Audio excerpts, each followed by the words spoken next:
Bonjour à tous et bienvenue dans cette toute première vidéo de la chaîne. Aujourd'hui, on va s'intéresser à l'un des jeux les plus attendus de cette fin d'année, exclusivité PS5 produit par Insomniac, Spider-Man 2, suite de Marvel Spider-Man sorti en 2018 et Spider-Man Miles Morales en 2020.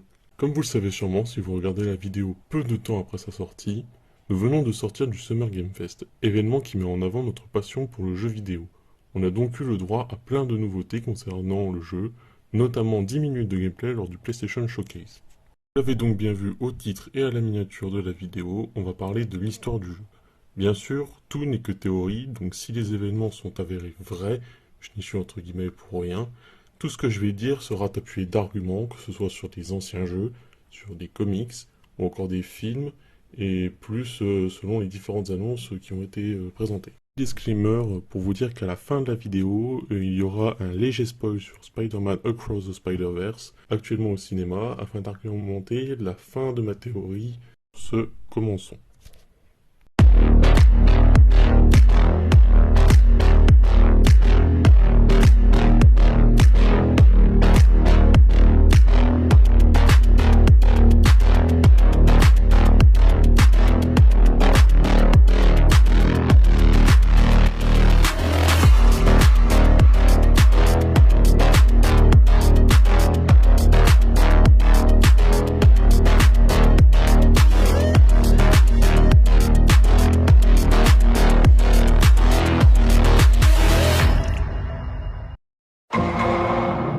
Avant de commencer à théoriser sur l'histoire, penchons-nous sur les éléments que nous avons déjà à disposition.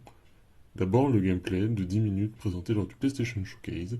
Ici, seule la cinématique d'introduction nous intéresse.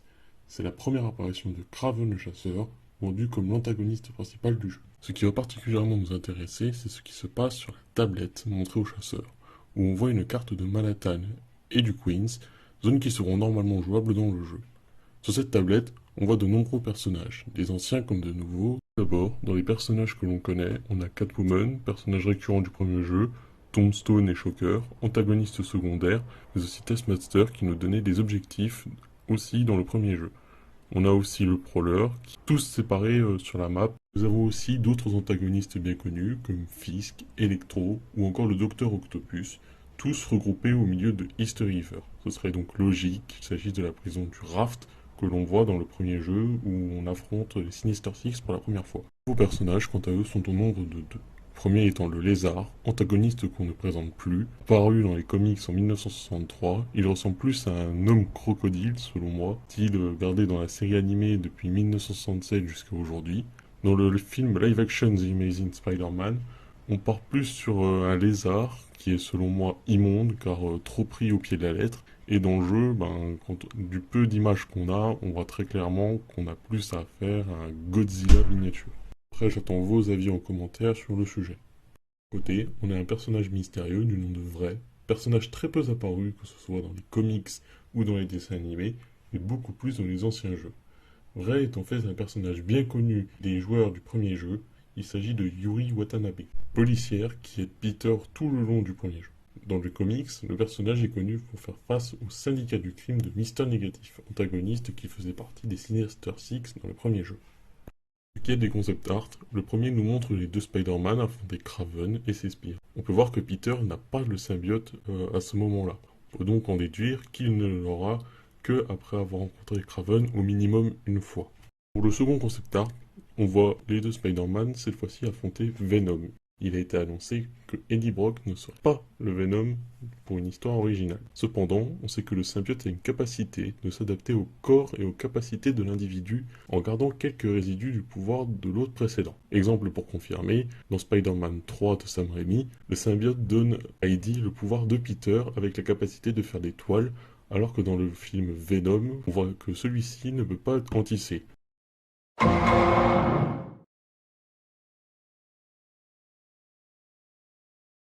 L'histoire commence avec Peter qui rentre dans un restaurant avec MJ. Il se dirige vers une table où on aperçoit Harry qui les attend. Les trois amis ne s'étaient pas vus depuis longtemps et décident de rattraper le temps perdu.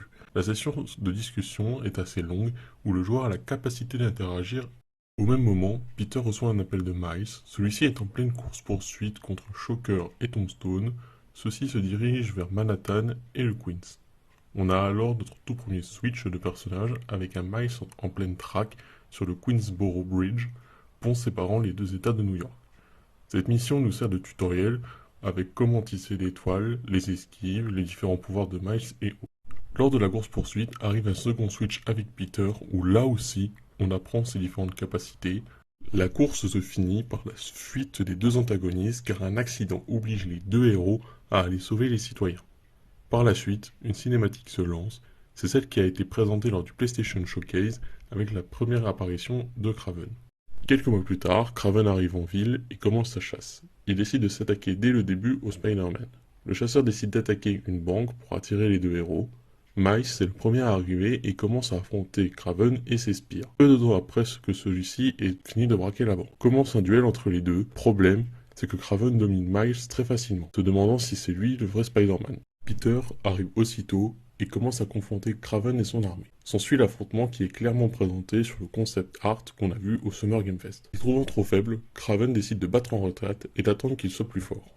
Après la défaite de nos deux héros, Kraven se fait beaucoup plus discret, ce qui ramène les Spider-Man à vaguer à leurs occupations. On a le droit à la quête qui mène à la présentation de Vrai, la première traque du lézard qui n'est pas aussi grande que celle qu'on a vue dans le trailer, mais aussi une partie beaucoup plus posée avec du développement de personnages dans leur famille respective. Après une longue session d'exploration, deux possibilités s'offrent à nous. Soit on incarne Peter, dans ce cas-là, on capte un message de la police qui dit qu'une créature est en train de tout détruire dans la tour Osborn. Peter rejoint rapidement les lieux et en rentrant dans le bâtiment, se rend compte que tout est détruit. C'est au fond d'un laboratoire que Peter aperçoit une silhouette noire difforme. En s'en rapprochant, la créature se retourne et on aperçoit les tout premiers visuels de Venom. Mais là, il est de taille normale, corpulence assez simple, similaire à celui de Spider-Man 3, mais avec la peau qui ressemble plus au film Venom. Bien sûr, le symbiote fonce sur Peter comme un sauvage avec ses griffes acérées. S'ensuit un combat entre les deux. À la fin du duel, le symbiote quitte le corps de l'autre, et c'est à ce moment-là que Peter se rend compte qu'il s'agit d'Harry, son meilleur ami. Au même moment, la police débarque dans les locaux avec Norman Osborn. Peter a le temps de partir, mais Norman a reconnu le costume, ainsi que les multiples toiles présentes sur place. Il est dans une colère noire. Le PDG promet de se venger des Spider-Man de ce qu'ils ont fait. Au même moment que les événements de Peter, Miles reçoit une communication qui dit qu'il y a un affrontement sur un chantier. Arrivant sur place, le jeune héros se rend compte que Kraven est sur les lieux, mais il est en train d'affronter un adversaire bien connu du jeune héros, le Prowler, qui se serait évadé de prison. Quand Miles décide d'agir, Kraven envoie ses sbires l'empêcher d'avancer. Malheureusement, celui-ci finit par arriver trop tard. Kraven empale l'oncle de Miles avec une barre de chantier, le tuant sur le coup. Le jeune Spider-Man réaffronte le chasseur qui se refait dominer, mais cette fois-ci il est mis KO.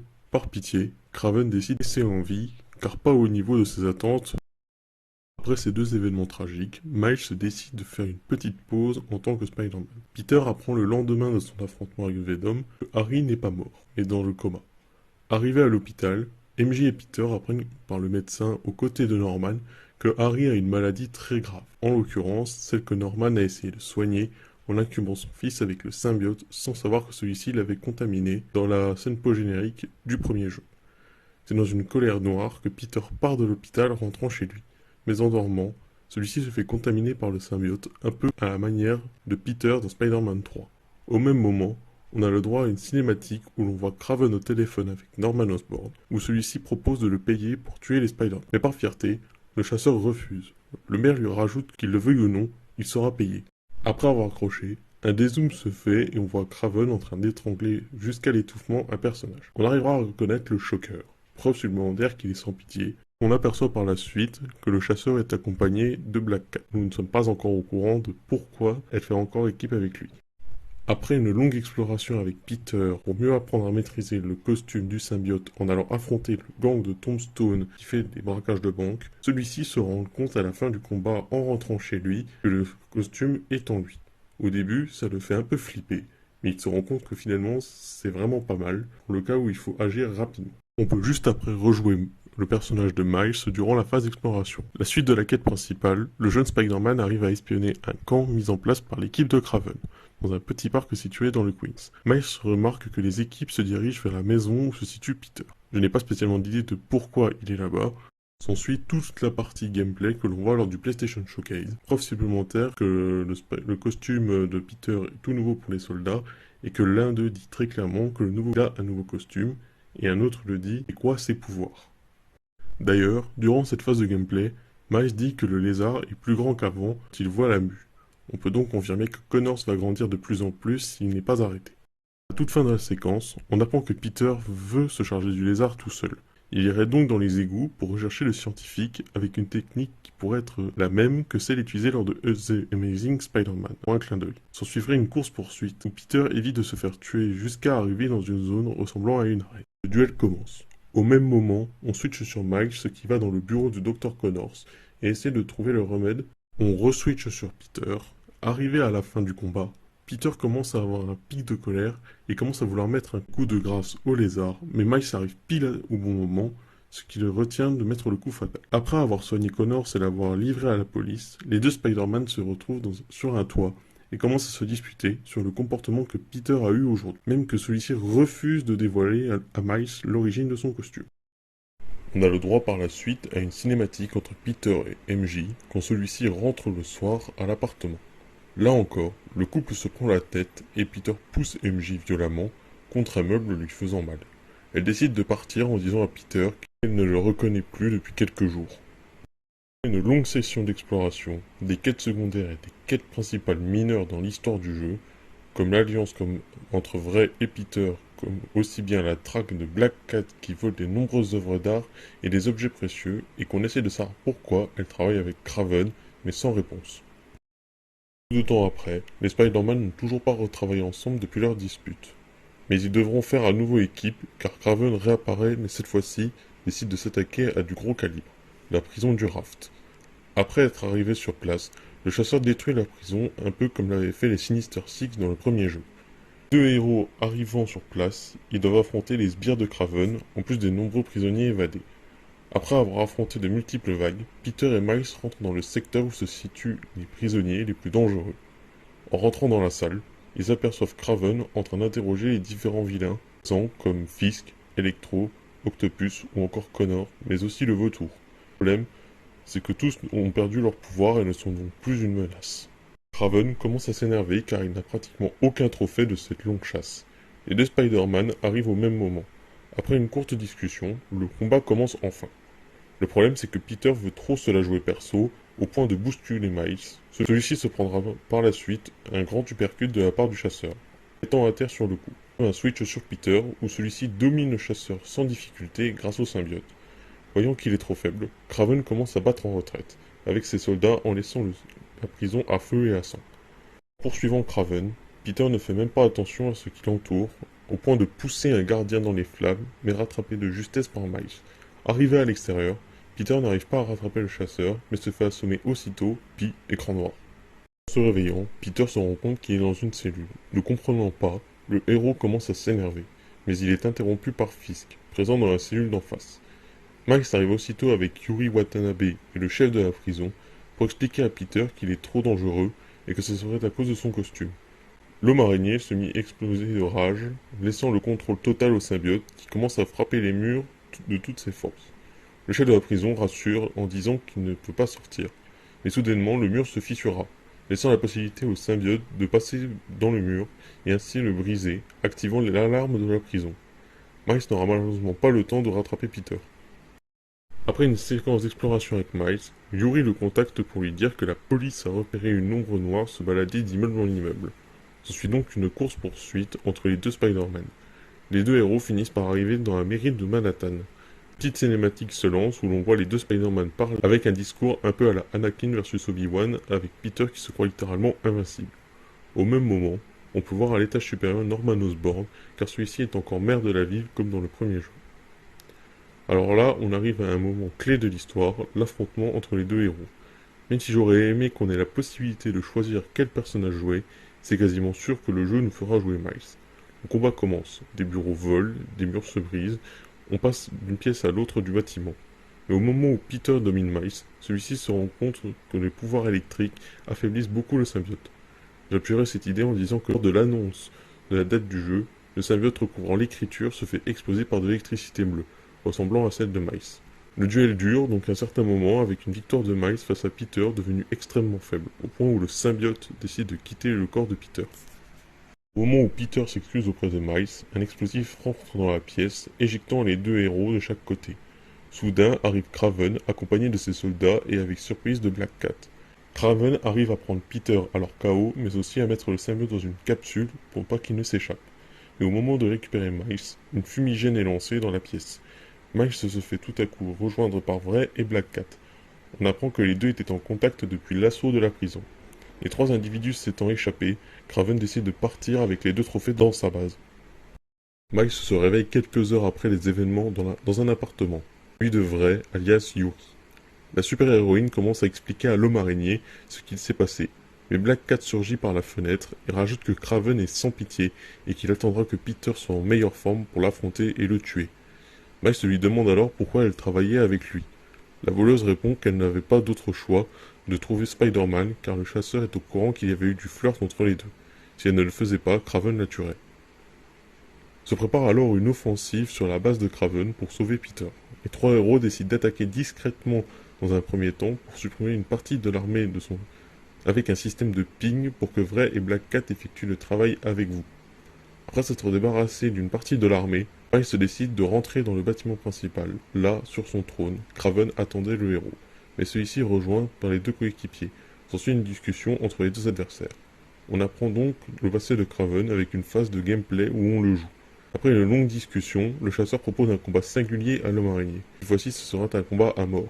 Le duel commence. Des meubles volent, des murs sont détruits à cause de grenades, mais rien à faire. Kraven domine Miles. C'est à ce moment-là que Peter arrive, sauvé par les deux héroïnes. Le duel recommence, mais cette fois-ci, les deux héros travaillent en équipe, finissant par dominer le chasseur qui décide d'utiliser la potion pour le rendre plus fort qu'avant. Mais les deux femmes décident de rejoindre le combat pour ainsi bloquer le chasseur afin que les deux Spider-Man mettent un coup de grâce. À la fin du duel, j'aimerais que deux possibilités s'offrent aux joueurs. Soit on tue Kraven ou on le laisse en vie. Mais en prenant compte du scénario comme quoi Peter est redevenu normal, il stoppera Miles et laissera en vie le chasseur, bien tissé, pour que la police l'arrête. Au départ de tous les héros, Kraven se retrouve seul, mais parmi les différents objets détruits lors du combat, la capsule qui contenait le symbiote fut détruite. Il décida alors de fusionner avec Kraven, formant le Venom que l'on voit très clairement sur le concept art avec cette grosse musculature. Le tout additionné avec la potion de Kraven consommée, en donnant un Venom extrêmement agressif qui manipule à 100% le corps de Kraven, car celui-ci est pleinement appelé à sa rage. Dans le cas où le scénario nous laisse la possibilité de tuer Kraven, on aurait le droit à une scène horrifique avec un Kraven zombie grâce au symbiote. Après ce grand affrontement, Miles est blessé au niveau du dos. Peter ramène chez lui, accompagné de Vrai. Black Cat les a abandonnés en chemin car elle a payé sa dette. Après avoir couché Miles, Peter et Yuri se retrouvent sur le toit. C'est à ce moment-là que la policière avoue son identité secrète au héros. Celui-ci fit de même. C'est à ce moment que Peter et Yuri commencèrent à faire connaissance. À la fin de leur discussion, Peter décide de retrouver MJ pour s'excuser du comportement horrible qu'il a eu à cause du symbiote. Mais arrivé chez elle, l'appartement est complètement retourné, et sur un mur, Peter fut surpris de voir une toile noire similaire à celle qui tissait avec son costume du symbiote, avec un papier écrit « Tu remercieras Osborn ». Peter décide donc de rejoindre l'hôpital où se situe Harry, car il sait que son père y est. Arrivé sur place, le jeune homme décide d'être seul à seul avec le maire. S'ensuit une dispute intense où Peter apprend que Harry a toujours été malade et que son voyage était faux car Norman essayait de le soigner à l'aide du symbiote. Quand il a vu son fils au milieu de la tour Osborn dans le coma, il voulait se venger de Spider-Man. Mais il suit ce qui se cachait sous le masque au moment où les deux Spider-Man se sont affrontés et quand Peter a dû retirer son masque. Voulant arrêter les recherches, Norman coupa les ponts avec Kraven, annulant la prime qu'il voulait donner au chasseur. Mais peu de temps avant l'arrivée de Peter, Venom est venu sur les lieux pour demander un max d'informations au maire pour attirer les Spider-Man. S'il ne le faisait pas, le symbiote n'hésiterait pas à tuer Harry. Norman a donc donné l'identité de Peter et l'appartement de MJ. À la fin de sa phrase, une grosse toile gluante rentre dans la chambre d'hôpital. En tournant la tête vers l'extérieur, Peter croisa le regard de Venom sur le bâtiment d'en face, avec un regard sombre. Puis il partit au cœur de Manhattan. Peter décide de suivre le symbiote pendant une longue course-poursuite jusqu'à le perdre de vue. Le symbiote se rue sur l'homme araignée, lui fonçant dedans tellement fort qu'il fut dévié de sa trajectoire, percutant un gratte-ciel et tombant sur un toit plus petit. Venom se positionna sur la tour la plus haute de la ville avec un cri très strident, en plus de la pluie et de l'orage. Très cliché, mais c'est très stylé, puis disparaît dans Manhattan. Plus tard, Peter est retrouvé par Black Cat et ramené dans l'appartement où se situe Miles. Pendant que les deux héros reprennent des forces, Kraven retourne dans sa base pour regrouper le reste de ses soldats, et leur dit que la chasse n'est pas terminée, en finissant par montrer de tout nouveaux pouvoirs avec Venom. Quand les deux héros sont remis sur pied, ils décident d'aller voir Ganke, meilleur ami de Miles, qui a réussi à modifier l'équipement des deux héros. Miles a le droit à de tout nouveaux pouvoirs électriques et Peter a une amélioration de ses gadgets, notamment ses bras cybernétiques visibles dans le trailer de révélation du jeu lors du PlayStation Showcase de 2021. On arrive à la dernière quête de l'histoire principale, donc si vous ne voulez pas être spoilé de Spider-Man Across the Spider-Verse, quittez la vidéo dès maintenant. Après avoir testé leurs nouveaux pouvoirs, les deux héros se retrouvent sur le toit au niveau de Times Square et d'un coup, tous les écrans de la rue affichent Kraven. Celui-ci dit au Spider-Man de venir vers le port de la ville pour s'affronter. Arrivés sur place, les deux héros se retrouvent encerclés par les soldats du chasseur. Après une série de vagues d'ennemis, Kraven sort enfin du bâtiment avec MJ et leur dit que s'ils arrivent à le vaincre, ils peuvent la récupérer. Le combat commence, la synchronisation des deux protagonistes est tellement forte que le chasseur n'arrive pas à dominer malgré le symbiote. Il décide donc de battre en retraite avec ses soldats, laissant MJ aux deux héros. Pendant que Miles commence à le suivre, Peter a une courte discussion avec MJ où celui-ci s'excuse du comportement de ces derniers jours avant de partir à son tour. S'ensuit une longue course-poursuite que l'on voit bien dans les concept art. Peter a soudainement l'idée d'amener le symbiote à Central Park, là où il ne risque de blesser personne. Mais celui-ci se dirige vers Rockefeller Centers, les deux Spidey décident de se séparer. Pendant que Peter retient Venom, Miles met les civils à l'abri. Mais en commençant le duel, Kraven explose soudainement de rage, laissant les pleins pouvoirs à Venom. À la moitié du duel, on switch sur Miles pour affaiblir le symbiote grâce au pouvoir électrique de celui-ci. Après avoir reçu quelques combos dans la face, Venom décide de s'attaquer à un père et sa petite fille qui n'ont malheureusement pas eu le temps de s'échapper. Au moment où le symbiote lance un morceau de mur sur les fondations de la bâtisse, celle-ci commence à s'effondrer, mais Miles arrive à temps de tenir la structure, demandant à Peter de bien tisser les éléments qui s'effondrent après avoir réussi à bloquer Venom. Mais celui-ci se libère très facilement et commence à se durer vers Miles avec sa main qui se transforme en lame comme Riot dans le film Venom. Mais tout à coup, Peter apparaît devant Miles et se fait empaler à sa place et se fait éjecter, un peu comme dans Spider-Man 3 quand Venom tue Harry, l'éjectant de l'autre côté de la place. Miles s'énerve d'un coup et se rue sur le symbiote et le frappe de toutes ses forces. Il utilise tous ses gadgets et pouvoirs électriques pour finir par une grosse explosion qui anéantira l'ensemble du symbiote, laissant Kraven faible et sans défense. Tout à coup, les forces de l'ordre arrivent avec MJ qui court vers Peter pendant que Miles, devant Kraven, prend une barre de métal et commence à le frapper de toutes ses forces.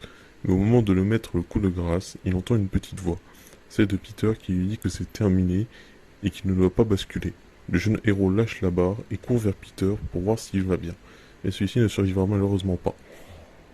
Pourquoi pour moi Peter doit absolument mourir dans le jeu? Pour la simple et bonne raison que dans le comics original de l'histoire de Miles, Peter meurt. Je vous invite d'ailleurs à aller voir la vidéo de la chaîne Le Lore qui retrace le début du héros. Autre argument qui vient du film Spider-Man Across the Spider-Verse, où Michael explique à Miles que c'est de sa faute si Peter est mort dans son univers. De plus, on voit très clairement que dans chaque univers où Miles devient Spider-Man, si un Spider-Man décède, peu importe la situation. Puis surtout, il peut y avoir un seul Spider-Man par univers, selon ce qu'on a vu dans le film. Un jour plus tard, on retrouve MJ à l'enterrement de Peter, avec Norman et quelques amis du héros, notamment Yuri et Black Cat.